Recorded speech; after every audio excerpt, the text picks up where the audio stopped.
Gədəbəydən salamlar.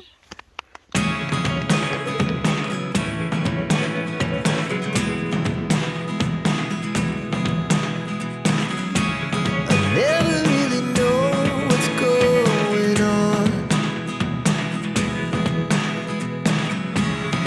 Look at me sometimes like all you want to do is run. Hear me out, hear me out. It's all the things you never show. There are the things I want to know.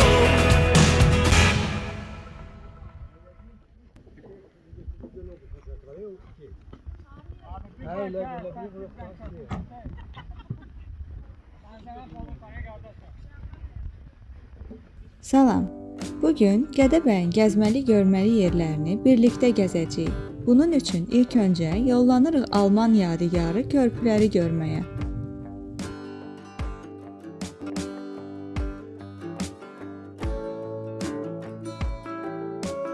Siemens qardaşları Gədəbəydə parlaq iz buraxıb. 19-cu əsrin ortalarında Azərbaycanın bu bölgəsində mis yataqları tapılandan sonra bir canlanma yaşandı. 1855-1856-cı illərdə yerli sahibkarlar Gədəbəydə zavod tikdilər. 1865-ci ildə Alman sahibkar von Siemens bu zavodu satın aldı. O gündən bəri gözəl Gədəbəydə Siemens'in yadigarları yer almağa başladı.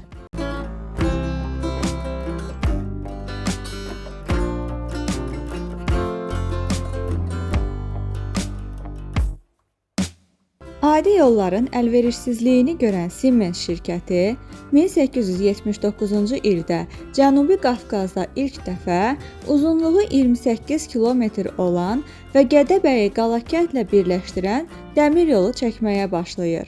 4 lokomotiv və 33 vaqonun hərəkət edəcəyi dəmir yoluna əlavə kimi daş körpülər salınır. Daha sonra relyefə uyğun olaraq körpülərin sayı artır. Kiçik bir ərazidə körpü sayı 7-yə çatır.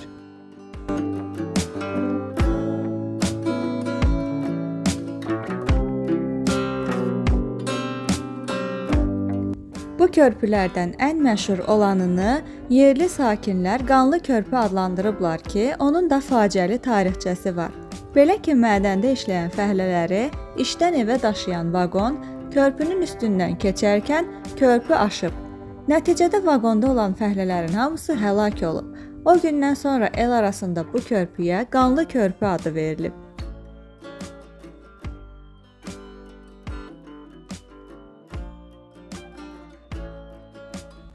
Yerli daşlardan qövsvari formada inşa edilmiş bu viaduk nadir memarlıq nümunəsi hesab olunur. Abidə zaman-zaman həm insan, həm də təbiətin təsiri altında dağıntılara məruz qalıb. Onlardan bəziləri günümüzə dək gəlib çatmış, bəziləri isə dağılmışdı. Salamat qalan körpülərdə isə qismən dağılma müşahidə edilir.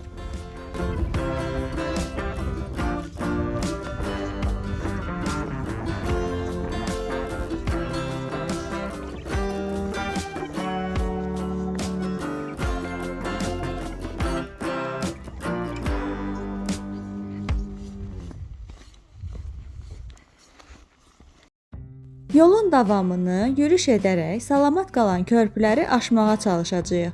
Eyni zamanda da yol boyunca açılan möhtəşəm mənzərənin dadını çıxaracağıq.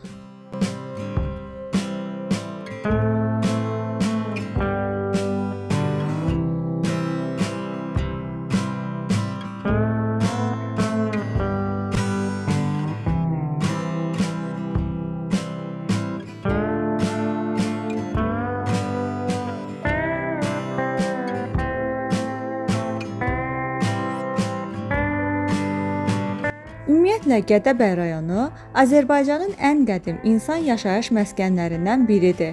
Gədəbəy toponimi Gədə və bəy sözlərinin birləşməsidir.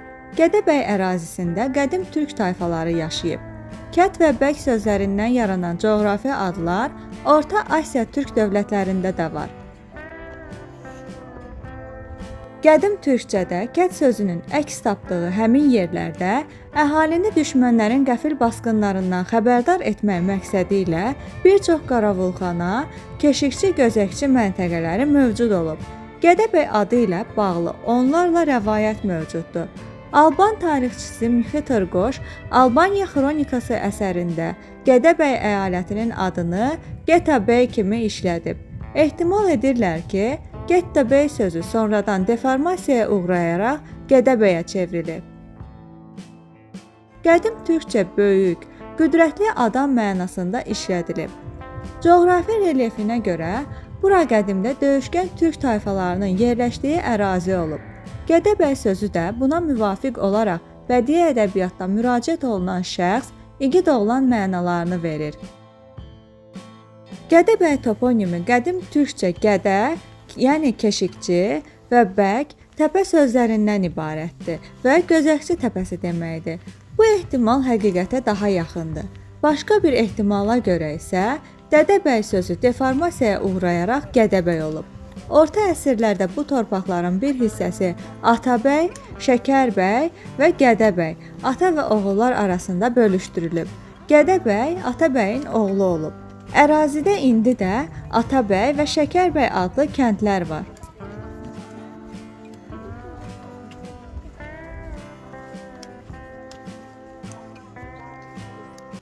Körpüləri keçdikdən sonra kiçik bir fasilə verib yolumuza davam edirik. İndi isə yolumuz Qalakənd kəndinədir. Çünki burada kəndin adını aldığı Koroğlu qalası yerləşir. Məhz bu qalaya görə kənd Qalakənd adlanır. 1883-cü ildə Qalakənd kəndində Çar Rusiyası ərazisində ilk su elektrik stansiyası tikilmiş, Qalakənd mis əritmə zavodunda elektroliz üsulu ilə mis əridilmişdi. Bu zaman Avropanın mərkəzi şəhəri London, Paris, Sankt-Peterburq şəhərlərində kerosin lampalarından istifadə olunduğu halda Gədəbəydə elektrik işığından istifadə edilirdi. Həmin dövrdə Alman alimləri tərəfindən Gədəbəy rayonu ərazisində arxeoloji qazıntı işləri aparılmışdır. Arxeoloji qazıntının nəticələri Almaniyanın Volkerspice elmi nəşriyyatı tərəfindən Qalakənd adlı elmi əsər şəklində Berlində çap edilmişdir. Əsər Berlin Dövlət Muzeyində saxlanılır.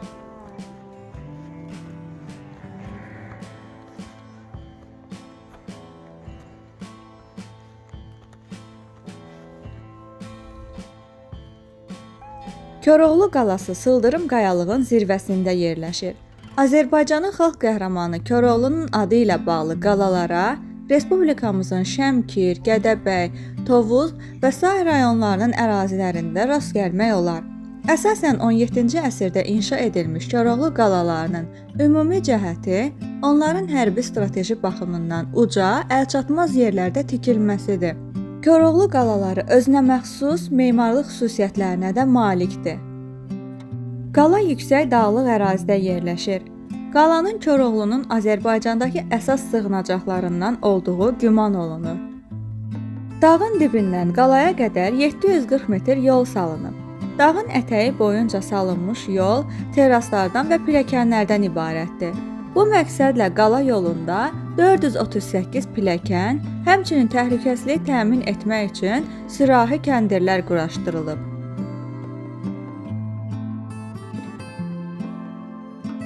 Gədəbəy rayonu ərazisində Koroğlunun adı ilə bağlı dərə, qalaça, qaya və xalq arasında bunlarla bağlı müxtəlif əfsanələr mövcuddur. Xalq içərisində rəvayətə görə Koroğlu əvvəlcə həmin qayanın üstündə gəzib, buradan düşmənlərinin gəlib gəlmədiyinə göz qoyurmuş. Eyni ərazidə Koroğlu yarğanı adı da qeydə alınmışdır. Söylənilən rəvayətə görə bu, Koroğlu qayadan qıratın belindən sıçrayıb düşdükdən sonra keçdiyi yarğandır. Tarixi qaynaqlarda Koroğlunun tarixi şəxsiyyət olduğu qeyd olunur. Osmanlı dövləti ilə Səfəvilər arasında baş verən müharibələr 16-cı əsrin sonu, 17-ci əsrin əvvəllərində Cəlallilər hərəkatının baş verməsinə gətirib çıxarmışdı. 16-cı əsrin 90-cı illərində Şərqi Anadoluda başlanan Cəlallilər hərəkatı 17-ci əsrin əvvəllərində Azərbaycana və qonşu ərazilərə də yayılmışdı. Cəlalilərin ayrı-ayrı dəstələri, onlara qoşulan müflisləşmiş kəndlilər və şəhər yoxsulları yerli hakim dairələrin üzərinə hücum edərək onların var-dövlətini ələ keçirirdilər. Müxtəlif tayfalar içərisindən çıxmış Cəlali dəstə başçılarından ən məşhuru Azərbaycan türkü Koroğlu idi. Həmçinin dastanlarda Koroğlunun məskəni olan Çənlibel qalasının Naxçıvanda yerləşdiyi bildirilir. Gədəbəy rayonunda sıldırım qaya üzərində ucalan möhtəşəm Koroğlu qalası strateji baxımdan olduqca əlverişli yerdədir. Bu qala Gədəbəydə hələ də əzəmətini itirməmiş tarixi abidələrdəndir. Əzəməti yüksəklikdən daha aydın görünür. Qalanın qərb tərəfi sıldırım qayalıqdır. Bir tərəfindən Miskinli kəndinə gözəl mənzərə açılır. Qala divarının eni 1 metrə yaxındır. Qalanın daxilində müxtəlif tikililərin xarabalıqlarına rast gəlmək olar.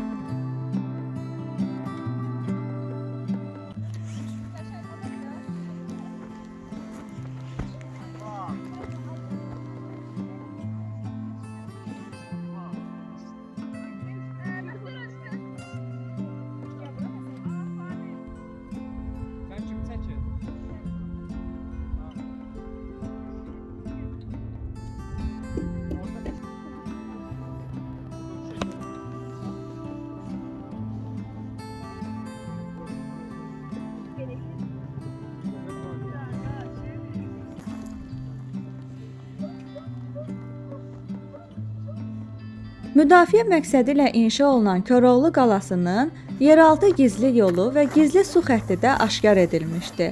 Saxsı borularla haradansa çəkilən su qalanın içərisində inşa edilmiş ambara daxil olur, oradan isə yeraltı borular vasitəsilə axıb Miskinli kəndinin içindən keçən çaya tökülür. Qalanın içində mərkəzi hissədə yerləşən su anbarı hal-hazırda qalanın digər hissələri ilə müqayisədə daha az dağıntıya məruz qalıb.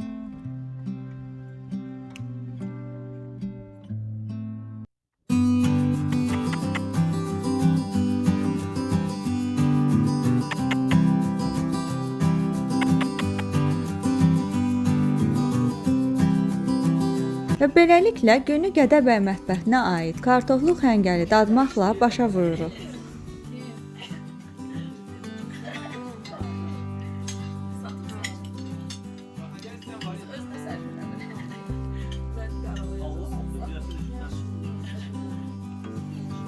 İlk dəfədir belə bir şey eləyirəm. Ümid edirəm alınacaq. Deyəsən daha da söndürdüm.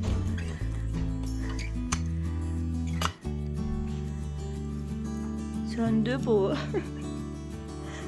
Alışacaq. İnşallah. Donuram mən. Çox soyuqdur.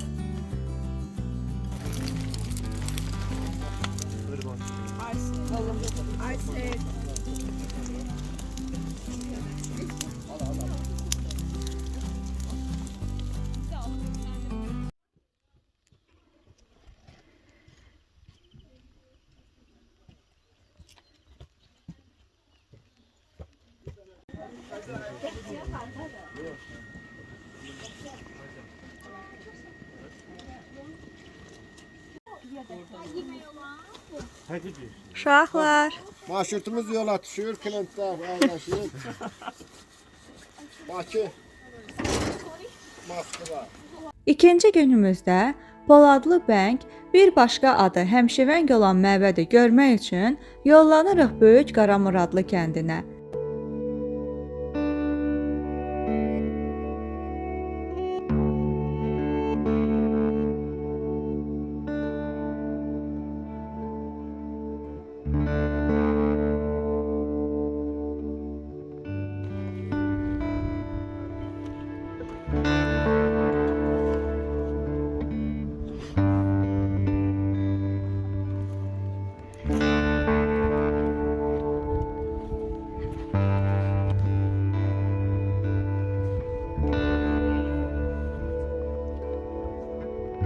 Məbədin yolu bir qədər çətin, dağlıq ərazidən keçir. Çətin olsa da yolu aşıb gəlib çıxırıq məbədə. Məbədin əsası 12-ci əsrdən əvvəl qoyulub. Həmşivəng qədim Alban məbədi olmaqla Qafqaz Albaniyasının mədəni irsinə aiddir. Məbədin inşası haqqında Kirakos Ganzagetse özünün tarix əsərində məlumat verir və onu 55-ci Alban katolikosu 6-cı Yohannesin adı ilə əlaqələndirir. 19-cu əsrin ortalarından başlayaraq Gədəbəydə fəaliyyətdə olmuş Siemens şirkətinin əcnəbi əməkdaşlarının hələ özlərinə ibadət yeri düzəldənədək məhz bu Alban məbədində inanc ibadət təyinatından yararlanmaları barədə söyləntilər var. Bu sırada xristian dininə mənsub olan digər xalqların təmsilçiləri də bu məbəddən yararlanmışdılar. Məbəd Azərbaycan Respublikası Mədəniyyət Nazirliyi tərəfindən yerli əhəmiyyətli abidə kimi qeydə alınmışdır. Kilsəyə həmçinin zəngli kilsə də deyilir. Bunun səbəbi isə zamanında kilsənin tavanından nəhəng dəmir zəngin asılması olub. Bu zəngə dəmirlə vurulduğu zaman cingiltili səs ətrafa yayılarmış. Həmşivəng monastırının zəng qülləsində yerləşmiş xaçdaş unikal dizaynı və dekorativ elementləri ilə məşhur olmuşdu. Xaçdaş 1960-cı illərdə monastır ərazisindən Ermənistana aparılmışdı və hazırda Vağarşapat şəhərində Katolikos sarayının qarşısında saxlanılır.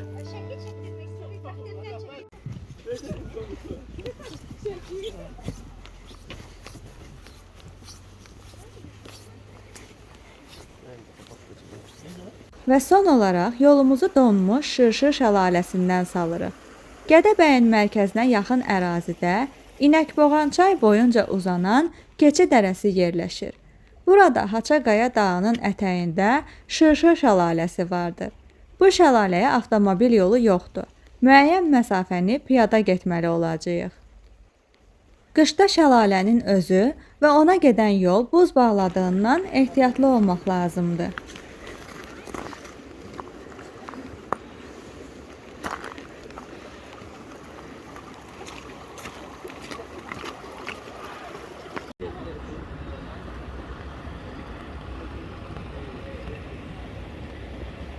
Başlık var, biraz sürüşkendi. Patiyonda özüm göstereceğim.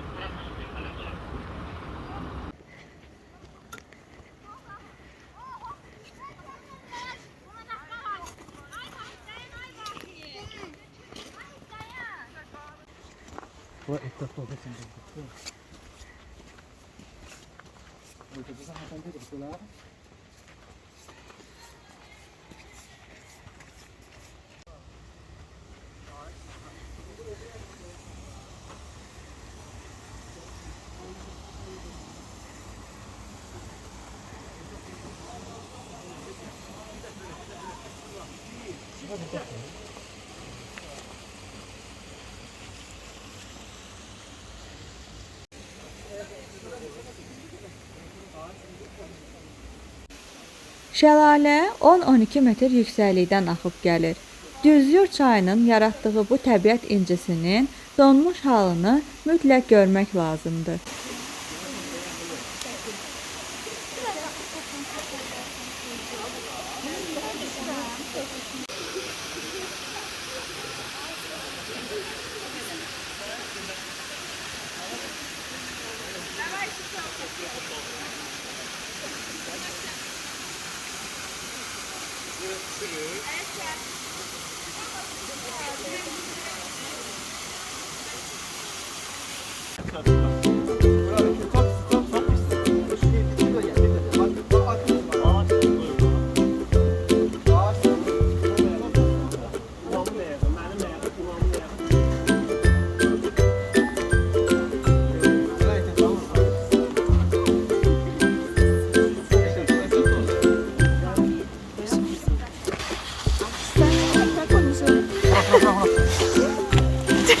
Ağla şuna.